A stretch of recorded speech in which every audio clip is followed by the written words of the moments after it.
आज नागपुरातील राजवाडा पॅलेस येथे भारतीय जनता पक्षाची महत्त्वपूर्ण बैठक पार पडत असून गटनेतेपद आणि महापौर निवडीबाबत सर्व नगरसेवकांची संयुक्त बैठक बोलवण्यात आली आहे। आज कोण गटनेता आणि कोण महापौर होणार याकडे सर्वांचे लक्ष लागले आहे।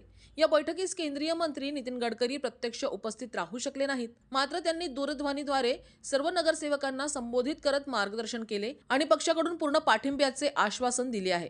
गडकरी यांच्या संदेशामुळे बैठकीत उत्साहाचे वातावरण निर्माण झाले।